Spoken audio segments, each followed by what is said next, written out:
stroke and you can feather it out in controlled environments where you don't get that in the ocean and with the movement of the water.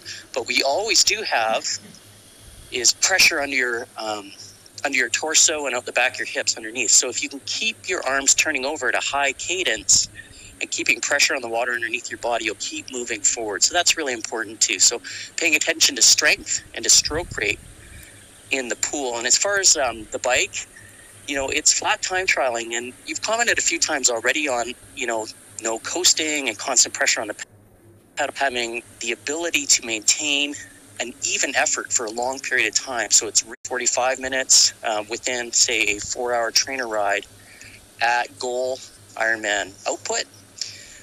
We'd also do a lot of hills, believe it or not, to get ready for flat riding, and not punchy up and down hills, but looking for sustained climbs. So in this case, Brent spent time on Maui, which has the famous Haleakala climb, and he would spend time in his aero bars climbing at a lower cadence, 70, 75 RPM, producing constant, steady pressure on the pedals, and he would climb for 2 hours at a time. And you can imagine the transfer from that kind of climbing to hard time trialing on the flat. Of course, a lot of times, yes? Let me interrupt you real quick right here, because we've been watching on the live coverage, and in the essence of time, we're talking about so the other aspect is the nutrition that goes on, and I don't know if you've been able to see it, but throughout the course of the day today, when you're on a flat course like this, and Starkey's going through at 30 miles an hour, he's actually missed most of the Gatorade bottles at the aid stations. You can see on his bike right now, he doesn't have any hydration. Real quickly, talk about the importance of slowing down through an aid station in order to make sure you actually pick up the fluid and the fuel that you need to prepare yourself for the run, and how important that is, just to slow it down and come off the gas just a little bit. Yeah, for sure, Matt. Thanks for saying that. The next part about simulation is you can't spend all your time on the trainer, because you actually have to get out on the road and practice these real life skills. And one of them is, grabbing water bottles and being prepared to, fuel on the fly. And, best laid plans are laid to waste. I would always tell an age group athlete, if you miss that bottle, actually put on the brakes and stop and pick it up. Someone like Starkey, I'm sure he knows where he's at, and he's monitoring how many calories he's taking in. Hopefully that was his backup plan bottle and not his go-to calories. But if you don't pre-fuel on the bike, sometimes you on the run.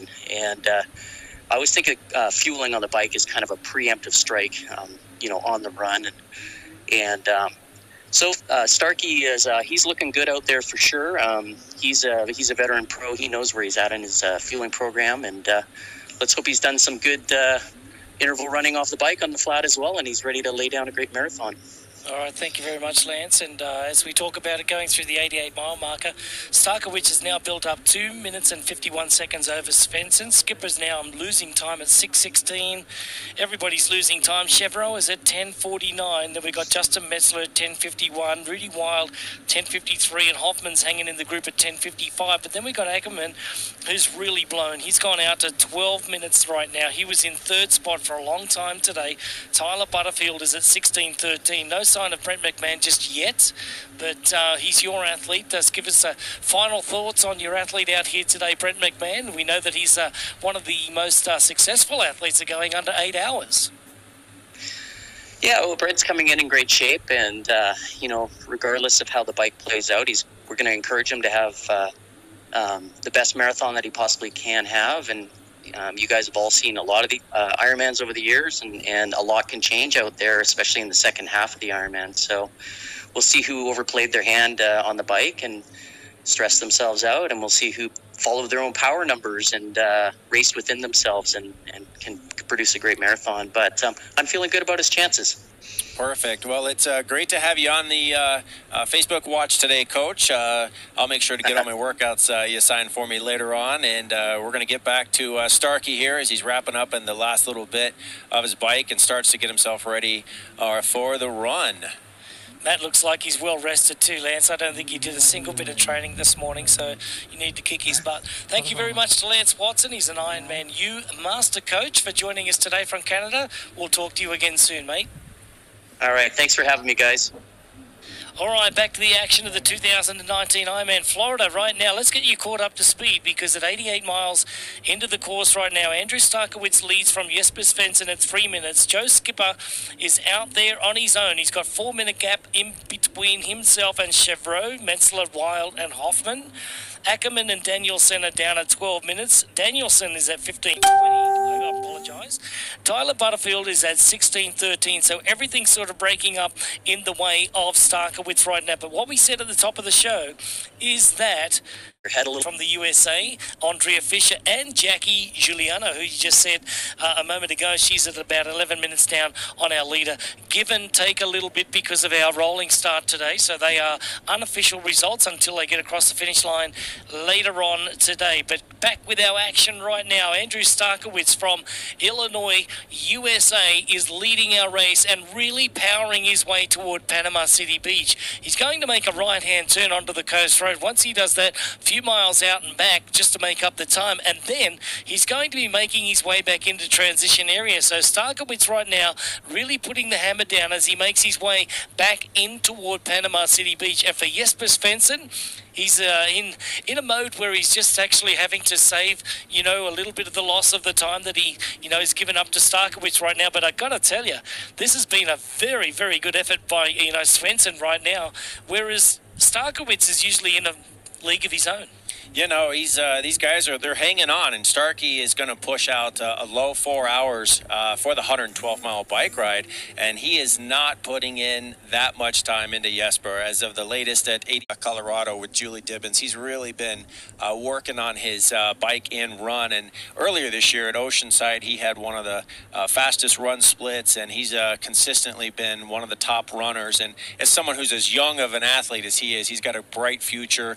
We're going to see him move up through the field as well. He's only 10 minutes down, and if he dials in his nutrition and has everything on tap, we should see a great run from a really young up-and-coming pro coming up. Justin Metzler's been in fine form. He's been really good today and just going around through the race very, very nonchalantly. He was really nicely positioned coming out of the water today, and he was in actually no hurry to get out onto his bike and just, got into a really nice solid form early on into the bike ride and riding along just nicely along with Ben Hoffman and Rudy Wild at this point in time. But the guy on the right-hand side of the screen, he's been on fire today. Joe Skipper came from 19th place out of the water today. He was 6.5 minutes down from our leader from Sweden's Bergman, and now he's finding himself up into 3rd place. He's getting after Svensson, but he is still 3 minutes in arrears at this point in time. So Skipper's got his work cut out as well. We know that Skipper's a very, very good runner. It's probably leaning in the, into his, side of things at the moment. Skipper,